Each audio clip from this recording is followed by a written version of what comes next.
Let's get ready to rumble.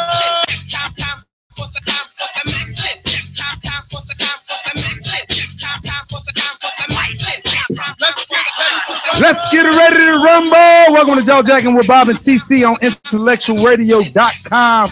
Again, that's IntellectualRadio.com. I'm your host, B.O.B. Bob, but I will go by the name of Robert Lee or Junior if you insist on being formal.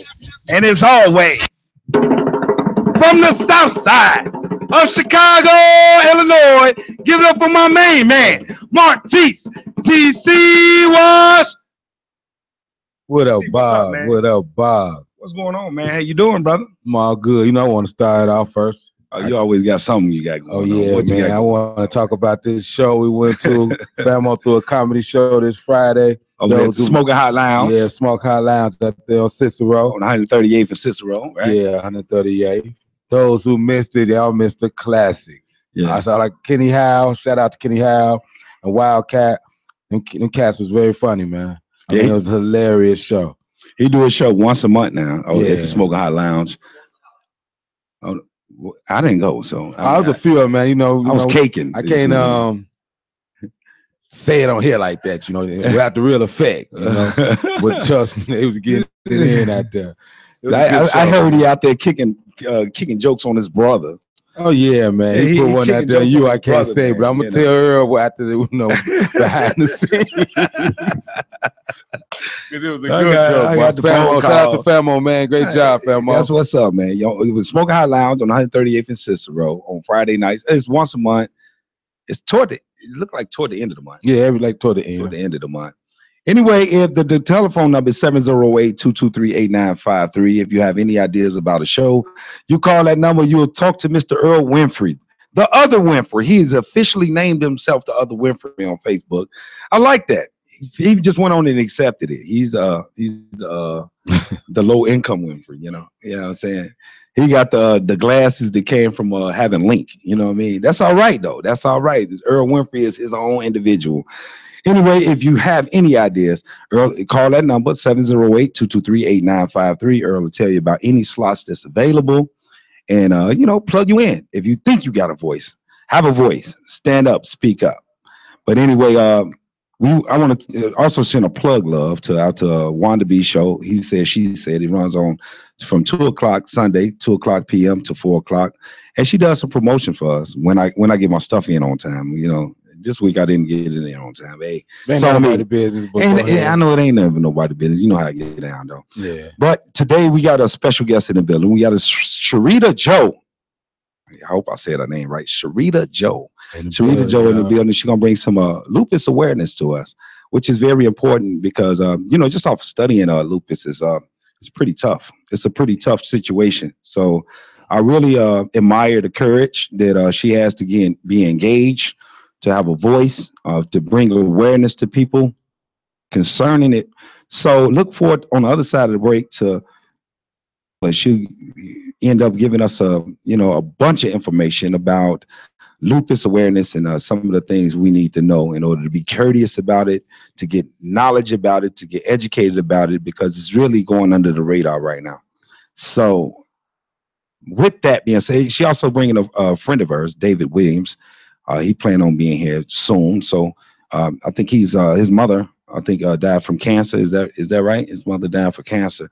So the pink and the purple is a production that Sharita is putting on October 15th, 4 p.m. October 15th, and it's called the Spa Theater. Did I get that right? The Spa. Yeah.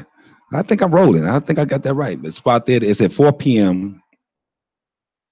And it's a pink and purple. Pink is for cancer and purple is for lupus. I think I got that part right, man. I told you in the counter. We got a question today also, though. Yeah. I'm gonna ask you this first. Just I remember we talked about this back in our last show, and we never really did get deep into it. So the question today is this: do you believe in soulmates, and what is a soulmate to you? What is this, man? What is this, man? I want to know. Do you believe in soulmates? What is this situation right here? I want to know your opinion. You want my answer right now? Right now. We can come back with it. I'm giving you my answer right now. Yeah, and what is your definition of a soulmate? Okay. I absolutely believe in soulmates. I believe in soulmates. My definition of a soulmate is someone who absolutely interrupts your existence, and you fall in love with them, and you really don't know why.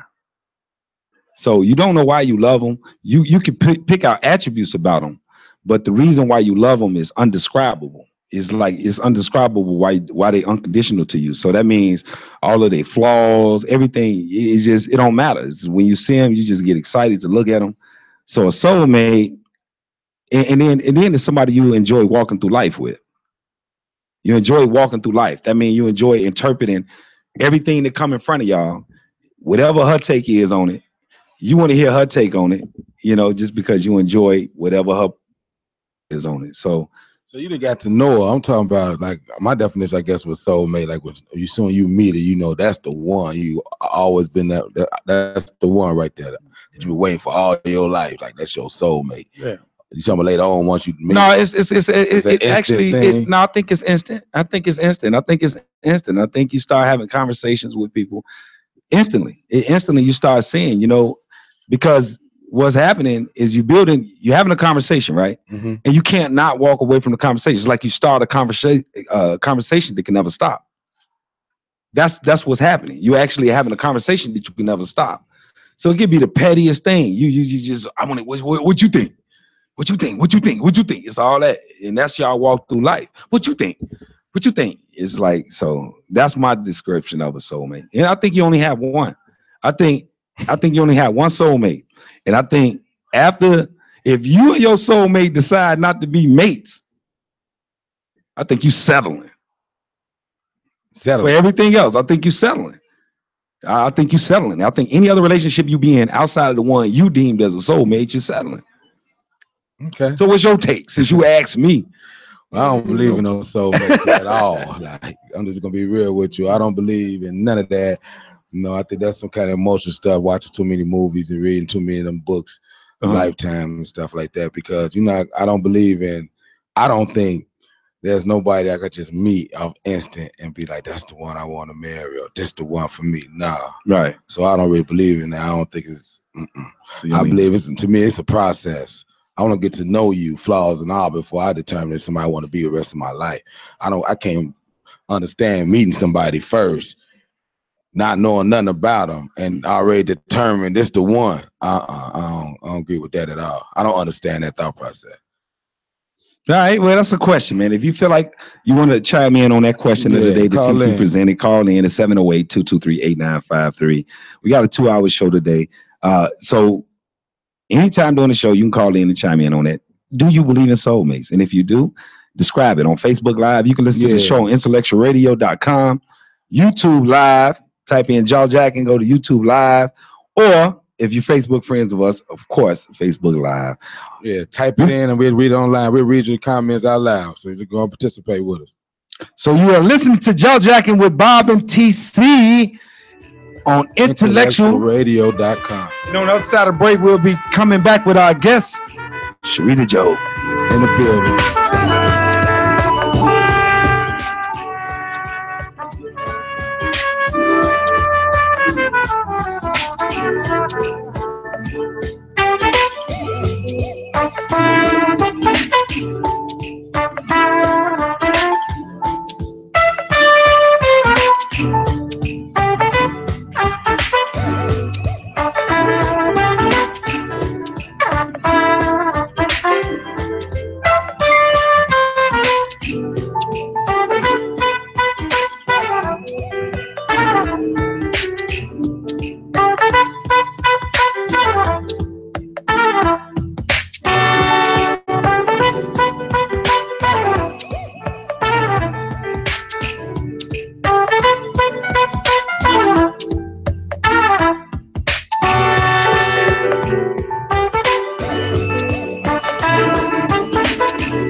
Welcome back to Joe Jack and with Bobby TC on IntellectualRadio.com.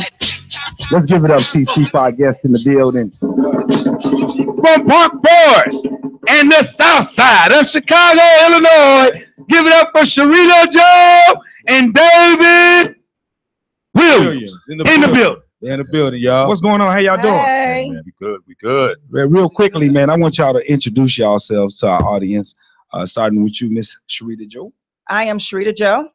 I am the writer, director, and executive producer for L. Cyrus Productions, and my new company called Color Me Lupus Foundation is a community outreach group, bringing awareness.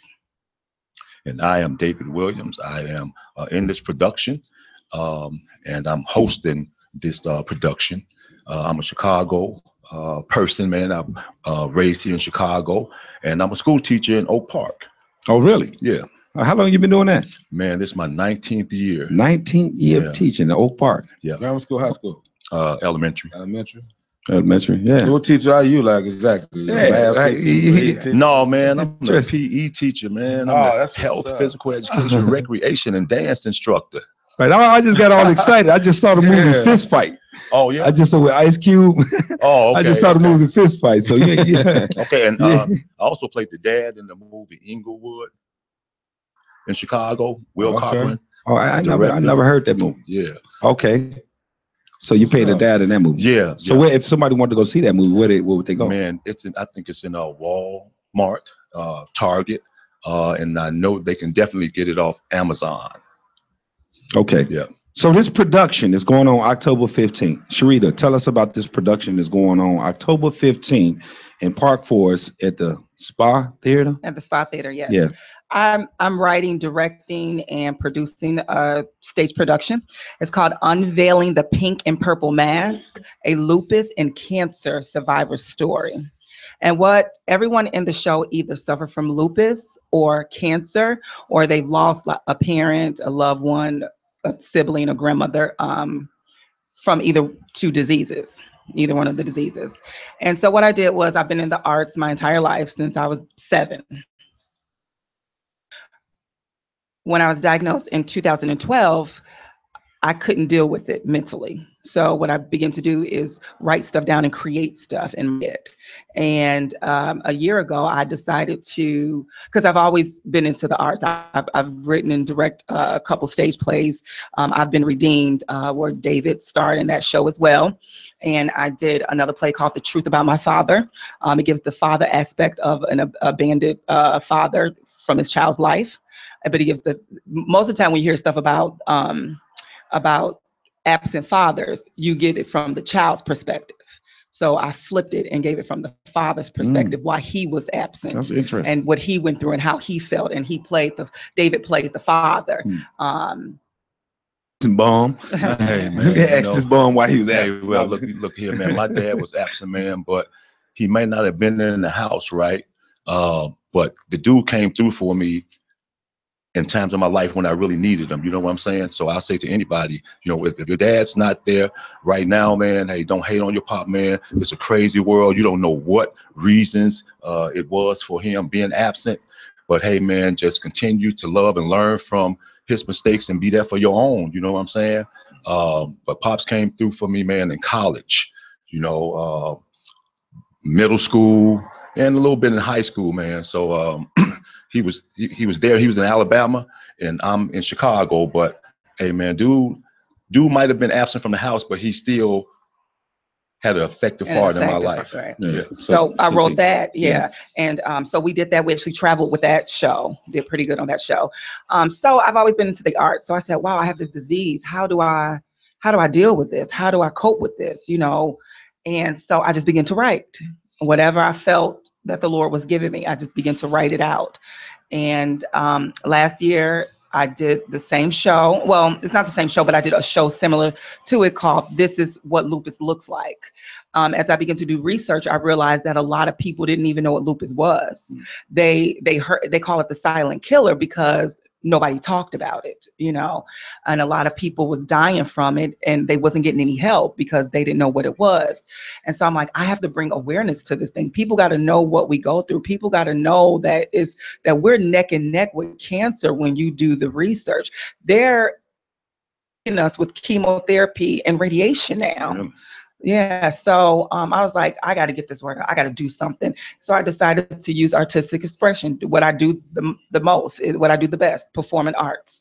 Right. The pink, you was describing it. The pink stands for the cancer, and the purple stands for lupus. And that stands for lupus. Yeah. And that's the unveiling of the pink and the purple. Well, the mask concept came from a lot of survivors. What I began to, once I got involved in the community, is that they begin to hide how they really felt. They begin to hide their story. They all, our hair fall out. Like underneath here, I'm bald, and to hide a lot of our issues and problems. And then we don't want to burden our families with it.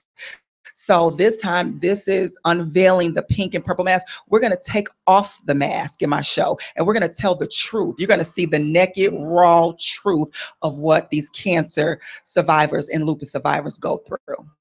This is extraordinary. I saw a video. I think you was with your producer, and your producer of the show. He was a music producer. Yeah, my music producer. Cousin. Right? Yeah. Mm-hmm. One of the things. What's his name? Remy the Indian Prince. Remy the Indian Prince. One of the things that I picked up from this video was a strength. I appreciated the strength because after looking at the research on lupus, and I know, David, you're going to touch on cancer a little bit, but a suffering story. But the strength y'all put on in the midst of this suffering story is extraordinary. It's nothing short of extraordinary. And a lot of the girls in the show, we don't feel good every day. There's never a day we don't have pain or chronic fatigue or something is going on with us. Today in rehearsal, we had a girl who had to sit out because her heart started palpitating and she just, pretty much fell out, and so every day we suffer from something. Every day we feel something, there's always something going on. And so for them to still come out to rehearsal and still want to tell their stories and still, we be backstage icing our legs and massages and wrapping our feet and stuff, because we don't feel good, but we're so determined to tell our truth and bring awareness and, it's liberation for us. Mm-hmm. I know TC got some questions too. I just want to throw this one point out because I want to see if this relates to something you can relate to concerning lupus. My son is a type 1 diabetic, and what we learned from him being a type 1 diabetic, he was young. He was about 11, I think, at the time. But what we learned was his immune system, his islet gland on his pancreas. This is a mystery. Like, they don't know why this happens, but his immune system just began to release antibodies against his islet gland. It just it looked foreign to it at the time, and it just began to attack it, and it disabled the islet gland, which releases insulin. This is what a type 1 diabetic suffers with. Right. So, go ahead. Yeah, and that's actually exactly what lupus is. It's an autoimmune disease. It's where your immune system attacks its own body. Like your immune system don't realize that you need your kidneys, so it's going to attack your kidneys. Right now, I can't carry a child because my immune system is going to think the fetus is a foreigner and is going to cause me to miscarry. So, and it goes from your lungs. I have a heart murmur due to the lupus messing with my heart. Skin, my skin will just start peeling and just fall off and bleed. If I get cut, it's going to take 6-7 months to heal because my immune system is fighting my own body, my skin, my hair, my organs. And there's no medical reasoning. There's no medical reason. They cannot discover. They cannot figure out why this is happening. Why do your immune system attack your own body? They just have no clue. No. This is a very foreign. This is why you said this. So many people are unfamiliar with it. I wanted TC to get his question in there. I know TC has I'm just seeing all the things you've done with your foundation. For people out there who are going through the same thing you're going through, I have a question because maybe you can help them. Experience with lupus, like did it attack your self-esteem?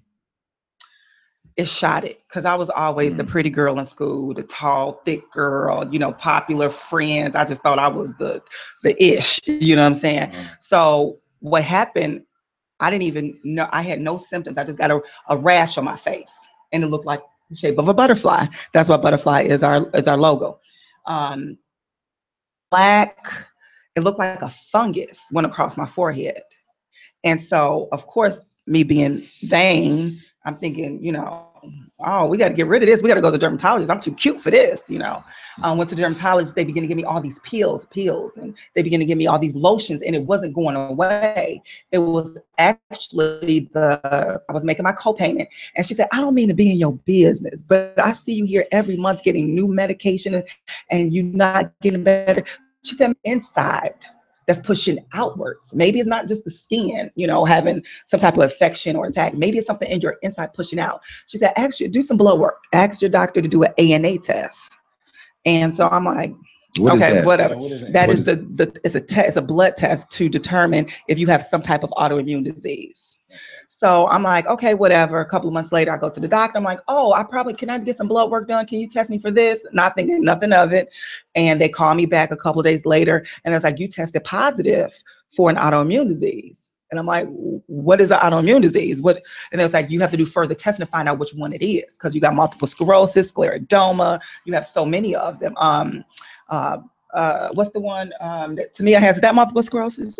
But it's like 100 different autoimmune diseases. There's so many. So then they begin to do blood work after blood work. Now I'm just nervous because I don't know what this is. I'm doing research trying to find out what lupus is, and every article pretty much said you was gonna die. You know what I'm saying? The lifespan is this, how many years, and you know, you can't eat this, and you can't do this, and I can't be in the sun. If I be in the sun, my skin will literally start burning. So you can't do this, and just all kind of stuff. You're saying that's literal now? That's literal. Right now, I can't be in the sun. Right. I either have an umbrella, a wrap, or tons and tons of medical UV lotions and all that type of stuff. Yeah. So when I got diagnosed, and then it was a couple, my friend, he's a Broadway musical star. His name is Chester Gregory, played Jackie Wilson in Jackie Wilson's story. He's a vegan. And he was like, okay, we're going to start juicing. We're going to, stop eating meat. We're going to drink a lot of water. We're going to do all of that. And I was fine. And then in 2014, I went through a bad divorce, and it seemed like all my flare-ups and everything came out. I was hospitalized 4 times in 2014 with just multiple flare-ups. I went from 200 pounds to 166 pounds. My face structure began to change, began to look sunken in. My eyes began to look sunken in. My mouth got smaller. I had a big Kool-Aid smile. It made my mouth tighter. So as that's all happening, my self-esteem was shot. Well, your big smile and came back a little bit. You didn't recover a little bit of that. So. I thought I was ugly. I thought I was, I thought I was real ugly. So you see you confident now. So what built you back up? What it took? I mean, for people out there going through that, they probably want to know the same thing. Honestly, like you're very outspoken, let you out front. So, it's confidence. So. You know what? I can actually say my belief in the universe. That helped a lot. Friends helped a lot. I have friends, actually my pastor, Pastor Dexter Harris, he actually knocked on my door because I went to a deep depression, didn't leave the house, didn't go outside. He knocked on my door with food, and he was like, I'm not gonna let you die in here. My producer friend, her name is Kelly, she came over with food. They would clean my house, and you know what I'm saying? Me back, like, do you realize who you are? It was listening to having positive people in your corner. So that's why you always keep positive people around you, because it helped lift you up. My photographer, Kathleen, she does all my pictures, and from King Cat Production and the Cat's Meow, but she was calling and checking on me. She was, loving on me. It was pretty much love that got me back. And then once I got a little bit back, then of course my vanity kicked in. Then I'm like, I am kind of cute. She is back, honey. So yeah. David, I want to talk about, first of all, condolences to the recent loss of your mother. Yeah, 2010. Right? And I want you to talk about that. 2010? Yeah, it's been a while. Yep, September 9th, 2010. Well, I just heard about it, so. Yeah. Condolences. It's all good. Yep, man, hey, thank you, appreciate it. Yep. Talk about the cancer. Talk about the cancer that your mother had, and how has it impacted you? Man, hey, I still, miss her every day, man. There's a lot of things that, after going through life, and screwing up, rising and falling, man, I began to emerge, to get back to, son-worthy quality and stuff. And so the biggest thing I ever really wanted, I always promised her a house. I always promised her a house. And so I went to Mississippi Valley State University, and I played football with Jerry Rice down there at Mississippi Valley. So I would send her a picture, a letter that I'll draw a house and let her know, hey, it's coming, And so I finally got the house, man, but I got it a year away. And I actually, was going to put a name on it. The whole 9 yards, had a room already for. And so it was just sad, that she didn't make it to see that, or I didn't do it quick enough. I didn't recover from the world quick enough, So she, it was uterine cancer. And so I tell anybody, man, when you recognize those signs, because I asked Mom after she was finally in 4th stage, Mom, what happened? Why didn't you let everybody know about the first signs and symptoms? And so, of course, her being as humble as she was, man, was like, hey, well, I know y'all got y'all lives and y'all problems to deal with, and I ain't want to burden y'all with that. You know what I'm saying? I'm like, Mom, come on, man. You took care of us, you know what I'm saying? A single mother with 3 kids, man, and we wasn't all good, you know what I'm saying? So, man, when I got up on my feet, she lived with me for 5 years. When she got evicted from her apartment, not for her fault, you know what I'm saying, for having grown people living in a house that don't want to follow the rules, And so she came to live with me. She was my responsibility. And there was uterine cancer in the 4th stage. And by the time I found out, it was too late, because she was actually in the hands of my younger siblings at that time. And, not keeping the chemo appointments like they should. Not recognizing when she began to like change, like Sharita said, the change has come. So I was hostile, with them, why didn't y'all call me and tell me? Because I'm a school teacher, I could take off anytime and go take her to a chemo appointments, but thinking they are doing it, so you don't have to have it for it to affect you. Nearly tore my immediate family apart, me, my brother, and my sister, because I blamed them. Then eventually I blamed myself, because she was in my care for 5 years, And so I said, dang, maybe I didn't fall from grace, and where she couldn't live with me anymore. Maybe she don't have cancer, maybe she make all her chemo appointments, maybe she still be here right now. So cancer is a deadly enemy, man. It was just sad sitting there watching her go away day to day, and it was nothing I could do about it. Nothing, no money, nothing. Even when I called that and then what they say, it's like they don't care. You know what I'm saying? It's like, do she have part B or C coverage? I'm like, yeah. I'm checking, and so she got all the parts but that one. So I'm like, okay, how y'all give people all those parts and you don't give them that one? You know what I'm saying? And so they just pretty much like slammed the door in my face because of money issues. So I had went down to the TRS, teacher retirement system, and was going to draw my pension out to pay for it. And I was in the process of doing that, but at that point in time, the doctor called us all together and said, hey, let's have this meeting. Your mama ain't gonna make it, basically, And so I'm like, still in shock, still not trying to hear this. And then when somebody sit there and tell you, a doctor, and says, hey, well, you know what? Go on a cruise, make her feel comfortable. And it's still not sinking into me that this man telling me your mama finna die, Yeah. And so we tell this story. He gets a chance to tell this story. He gets a chance to present her with that house in my show. So he gets a chance to get that out with all the other survivors. This is how this is how we deal with it. So he gets to do that in my show. So I'll just say to everybody out there watching, man, hey, I go get my colonoscopies, man, on a regular basis, like I'm supposed to, get my prostate checked. I'm telling men, and go take care of that business, man, cause it lies dormant, man. And then by the time you find out you got it, man, it's like stage 3, stage 4, and just keep taking your meds, man. That's what God put the doctors there for. Take your meds. Please take your meds, man. My dad died from cancer a few years ago. You know, only thing that I could say that I was fortunate, he was 72 years old. And I mean, for a lack of a better term, he's always been the type that's always worked out, you know, all the way until he had cancer. So it was fortunate to the point he was only sick for like a month. And he went from walking vibrant to gone that fast. Which for his makeup about him was good. He wasn't the type that but I was left feeling hopeless. We all felt hopeless because the biggest thing that me and my brother did that I thought was good was cut his hair. When we went and saw him in the hospital, he was bedridden, and he used to always push us to work out. And I asked him, I said, man, you always talk about these push-ups. How many push-ups can you do now?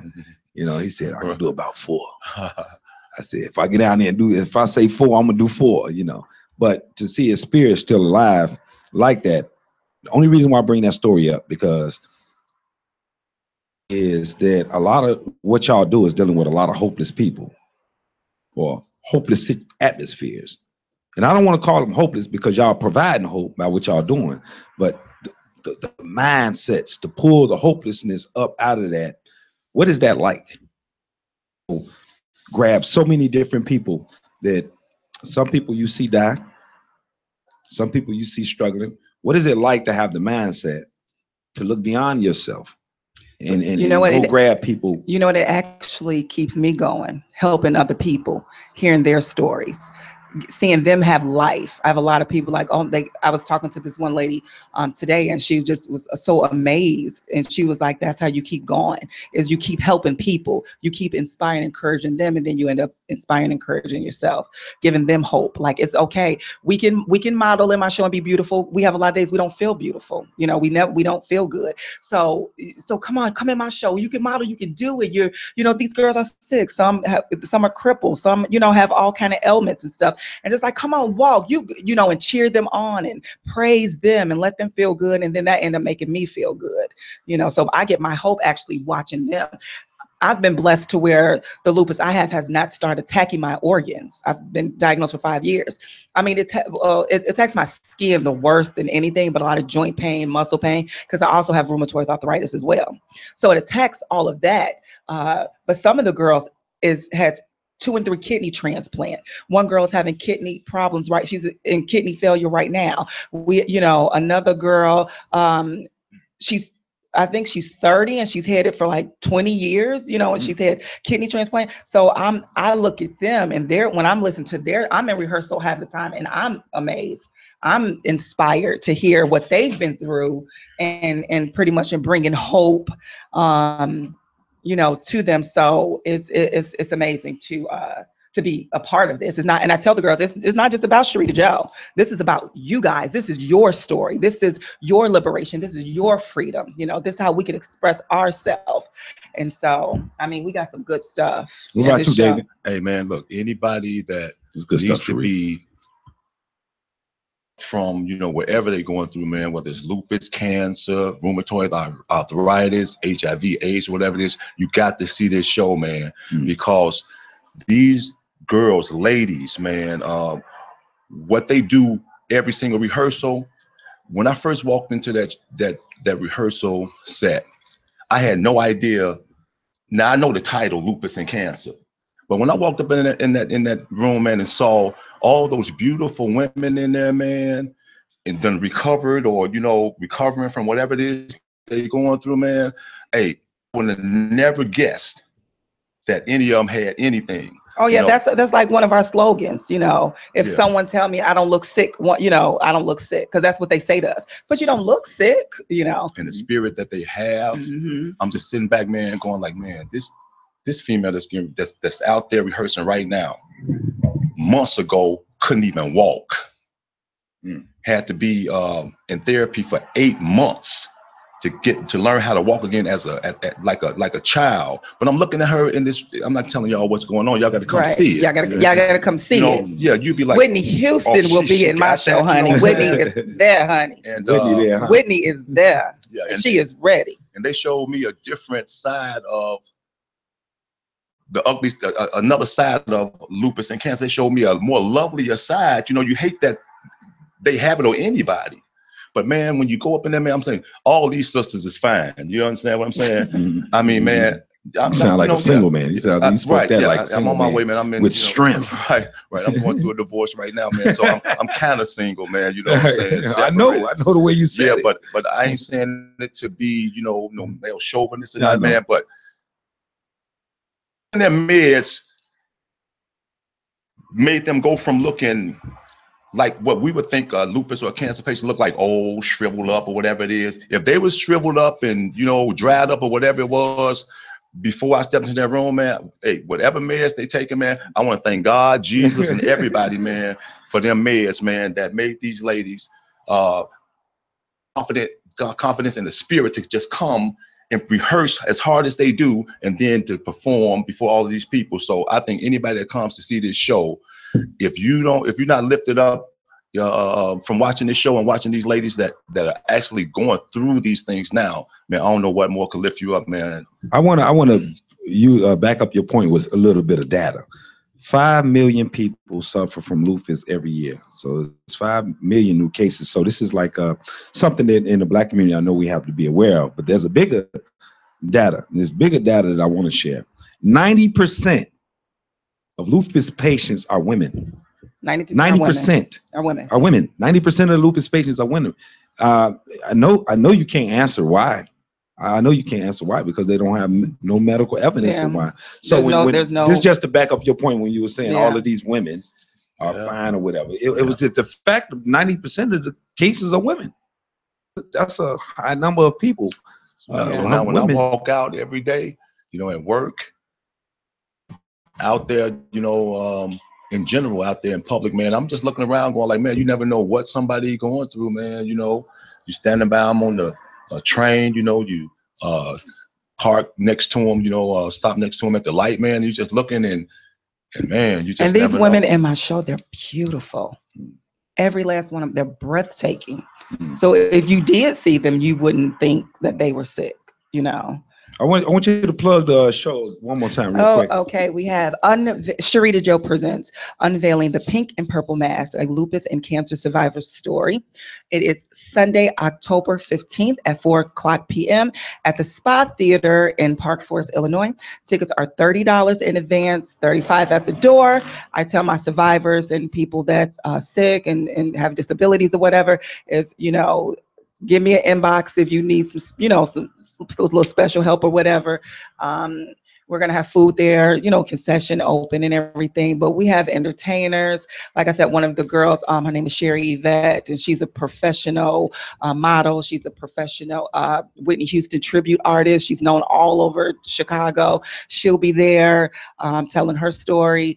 We have other people, other models there, and other actors there, and just regular people. Some of these girls had never been on stage before my show.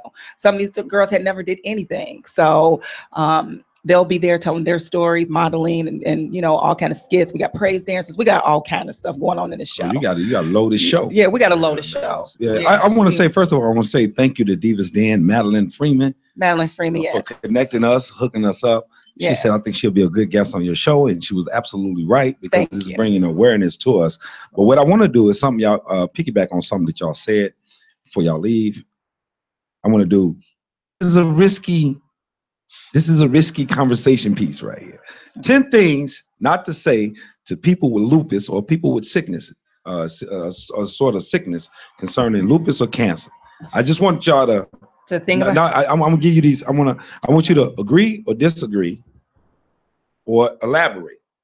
I'm gonna ask you a question. Okay. Either one of y'all can jump in, and I want you to elaborate whether or not somebody need to quit that goofy question out, or elaborate on, how you see it. Number one, you don't look sick. I hate that. What does sick really look like if you think about it? Well, what is sick? Right. It's most people. What sick is what you looking slumped down, you looking tired, you looking. These girls look absolutely beautiful, and their kidneys are failing. So I hate that. I don't like that. Oh, but you don't look sick. You know what I'm saying? And I'm in my insides is falling out. Yes, literally. Yeah. It's like an unwanted compliment. It's an unwanted, right? Oh, you don't look sick. You know, I couldn't even get out the bed this morning. Right. You know, so I hate that. I just to remind you, these are 10 things not to say to people. Do not tell if you found out someone have lupus or cancer. Do not walk up and be like, but you don't look sick. That's real. Don't say that. That's important. Yeah, don't say that. You see how I responded, right? Don't say that. Yeah. You probably need to get more sleep. Number 2, you probably need to get more sleep. I suffer from chronic fatigue. I can sleep for 20 hours and wake up and still be tired. I can sleep for 1 hour, wake up and feel great. Getting more sleep, it helps, but it don't help. You know, your body do need to rest. You know, it'll help you, but if someone said that to you, though, would you be offended with that? Is that the wrong thing to say? That I need to get more. It's not the wrong thing to say, but I just hate when people, you know, give their opinions when they have no idea. And then you ask them, well, what is lupus? And they don't know what they're talking about. Right. But you want to diagnose me and tell me, you know, you want to give me a recovery method, you know, get more sleep. To get more sleep and I'll feel better. And sometimes you feel worse. Sometimes if you got it and you know it's the death sentence, you know, imposed on you in some way, you know, I mean, God's a healer now. Don't get me wrong. You know, you don't want to sleep. You want to stay woke as often as you can, you know. So I wouldn't want nobody to tell me to get sleep. I'll get sleep as I need to, but I'm thinking about the ultimate sleep in the back of my mind, you know. Right. So I mean, I could be sitting up talking to you right now, and if you get too quiet, I'm gonna start dozing off. Wow. Read that question. Read the next one then. The next one? Yeah. The next one, number 3. Are you going to eat all of that? Yes, because I'm on about 5 or 6 steroids. So yes, I'm gonna eat all of it and a piece of yours. Yes. Yeah. That's a good one. Hey man, David eat all of it anyway. Man, I'm gonna eat it all, man. But she said it, and she can eat too, man. I'm telling you, man. This lady can eat. I be in rehearsal today. I mean, like vegetables and stuff like that, man. Tomatoes, right. Healthy stuff. The healthy stuff. Right. Number 4. Wow, you look so much better. You look so much better. Apply or not apply? They don't have all of these don't have to apply. Because I was just as ignorant about something might be working, you know, if you take a meds or whatever, something is, to me, it's something's working, you know, so you look better than what it's supposed to have you looking well, like. Sharita's vain, so she like she like good compliments like that. Yeah, you look good. I know I look better. Okay. Number 5. I wish I can call into work like you do. No, you can say that. You can say that. That's okay. That's okay to say. That's okay. That's okay. Okay. Yeah, you can use that all the time. Oh, I need to use the FMLA day. The lupus is flaring up. That's a good thing. That's a good thing. Yeah. I can't make it to work today. I'm sorry. Number 6. So forgetful. Because I suffer from lupus fog. It's a temporary lapse in my memory. And I take 13 pills a day. So guess what? I may forget what you just told me. You know? 13 pills? I was at 18. Now I'm at 13. So yeah, I may forget something. It's a thing called lupus fog. It's a temporary memory loss. I was in rehearsal today and the girls was cracking up. They was like, but Sharita Joe, and I was sitting there like, I don't know what I said. You know, well, I don't know. But I thought we was coming in. Should we line up? But you told us I don't know. You know. Wow. So yeah. I wish I can take naps like you do. I guess that's the same one as sleep in a way. I'm taking a nap because I suffer from chronic fatigue, not just because I'm tired. Go ahead, T. Where you get the 10 questions? Oh, it was off YouTube, man. I just thought that. No, I thought it was interesting because sometimes when you do research on a subject like this, you look at all the serious stuff, everything's serious, but then you gotta try to find a way of personality about it. Right. So that's all it was. We have a lot of loss. Yeah. You know, our energy levels are low, and people. One of the things I hate is when people have the misconception that we're lazy. That was number 8. Are you being so lazy? Yeah, don't. It's not that we're tired, and the medicine. You know, I'm on 3-4 steroids for lupus and for rheumatoid arthritis, and it's you know. And the side effects from and all of those. And people have realized there's side effects from that, you know. Okay. So believe me, I wish I did have an energy level. You know, I used to, my board members, they told me, we remember when you could run circles around my productions. Like when I did my stage plays, I was running circles around it. Now I'm calling my production manager, Dawn, and I'm like, can you get this? Can you go pick this up? Can you cook this? I can't do it anymore. Great board of directors, a great staff that they jump in. They know when I'm loopy. They know when I'm tired. They make me sit down. They make me eat. They make me shut up, you know. So they kind of take over. And so I've been blessed. This is from the holistic community, all right? This is Okay. a holistic community. You got to answer for everything. Okay. Chiropractors they know how to fix your spine. That's what's wrong with your sinuses and everything, right? Changing your diet. I heard you speaking on that earlier. Is there an impact for?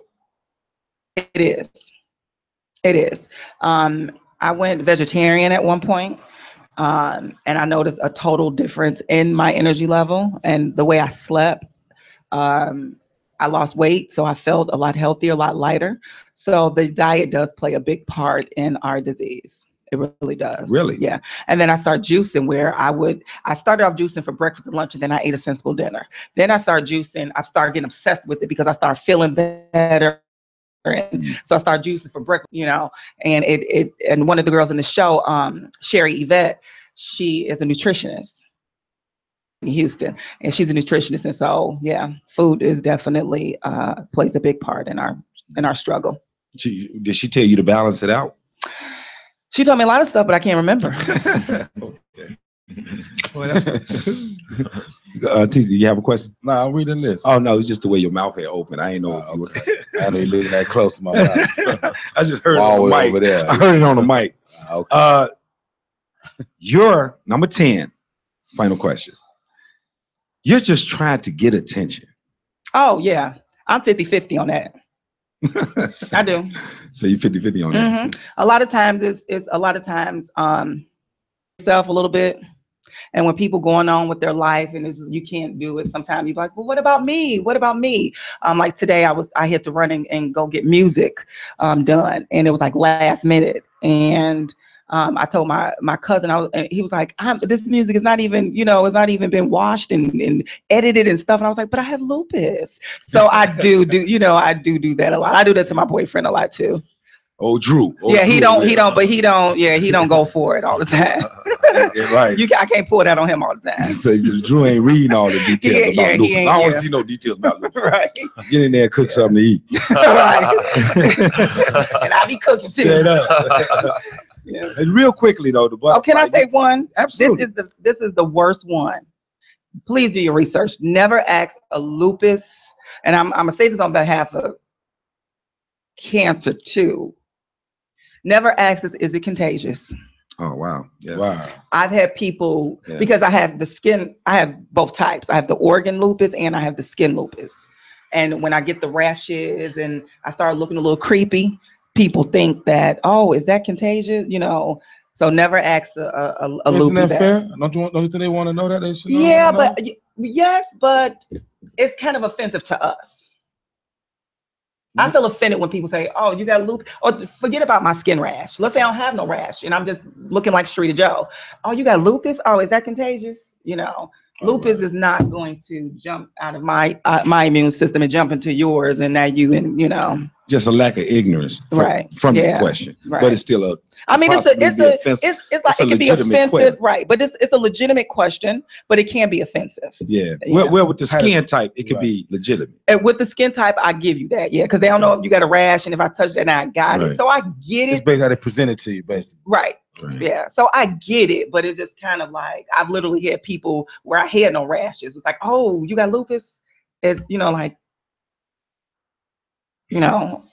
you gross? I'm like, no. Is there something that either one of you want to say about cancer and lupus that maybe the general public need to understand? Family, friends, emotion, how you doing? And I want you to plug your event one more time. Man, they just bad, man. Both of them, man. I mean, I'm just learning about lupus just being in the show with Sharita, so I'm just getting educated like big time on that, you know. But speaking on cancer, man, it's like when they find a cure for it, man, and it's affecting everybody now, not just the adults, even the children, getting cancer now. So, man, I just go away. Just go away. I wouldn't wish this disease on nobody. This is bad. It's bad. The pain is excruciating sometimes. So I feel like the females out here probably have symptoms. You just send them on and checked out. You said a certain test you said earlier. It's called the ANA test. ANA test. ANA. ANA test. If you feel anything, you go get that checked out. I want people to know that's. Yeah, please do. Yeah. Mm-hmm. Yeah, definitely. Right. Plug your show one more time. Sharita Joe presents Unveiling the Pink and Purple Mask, a lupus and cancer survivor story. We will be using real life lupus and cancer patients in our show to tell their story through artistic expression using the performing arts. Sunday, October 15th, 4:00 p.m. at the Spa Theater in Park Forest, Illinois. Please email me at shesoloopy.com. Shesoloopy. You called them your fellow loopies. That was funny. My loopies. Yeah, that's what that was funny. I like that. That's a confident spin to it. My fellow loopies. Yep, my loopies. You know what I'm saying? We can say that. That's not on the 10 list. Yeah, that's not on the 10 list. Like, what's up, my loopy? We got to find some type of right. We gotta get something. I mean, as soon as y'all find some type of thing for chap lips, let me know, and then I'll use it. I'll be I come on your show as the chap lip guy. Are you buying a ticket? Will you be there? Actually, I didn't want to say this on the show, but you asked me. Okay, your show runs exactly the same time Jaw Jackins run, from 4 to 4 o'clock. Oh, my show is Sundays at 4. Yeah, wow. So you're gonna have, you gonna have a co-host? That is my co-host. Right. No, we ain't doing nothing without each other. We're gonna be here. So we'll leave that in the air. Okay. Because if Earl let us have a week off without pay, get y'all tickets. And if Earl let us get a week off without pay, we'll be there. If Earl say no, then But you guys can go to eventbrite.com and type in the purple mask, and there's a donation box. It's a donation. I feel like you needed to be a whole 2 hours because there's so much more I wanted to ask you guys. And I'll do my best to support you. We'll do our best to support you moving forward. David Williams, it was very good meeting you. Thank you very much for coming on. Condolences to your mom. Sharita Joe, I admire your strength. Thank you for Madeline for introducing this connection. We will be connected in one way or another as far as the lupus events you have. We will be to one of your events. I don't know if we can promise that one, but I promise you we'll be to your event. So anyway, one more time, let everybody know, David, how they can get in contact with you. Me, man, hey, I'm at 6287@yahoo.com. And hey, come out and see the show. Hey, it's gonna be a good one. Sharita, really stepped up on this one right here, man. And for her to, be an actual lupus survivor, man, the energy that it takes to do this show, man, only God could give her that right now, and the rest of those young ladies. Man, David still got on the old school herringbone. I like that, David. That's not a herringbone. That's a chain link. That's not a herringbone. Sharita Joe, go ahead. One more time, plug. Where to get in contact with you at? Find me at shesoloopy.com. Shesoloopy. And your strength. Thank we admire you. what you're doing. We admire the people you're encouraging. Thank you. Keep doing what you're doing. Anything Jaw Jackson can do, you let us know. Always, I don't care. It don't feel like you imposing on who we are. Let us know. We'll come out there. I'll hold a sign or something like that. Whatever you want me to do, whatever you want us to do, let us know. Thank you so much for having us on the show. Absolutely. Anyway, thanks for David Williams and Sharita Joe on Jaw Jackin with Bob and TC. On the other side of the break, we'll be coming in with our man, comedian Kendall K. Ferguson. In the building, you're listening to Jaw Jackin with Bob and TC. IntellectualRadio.com.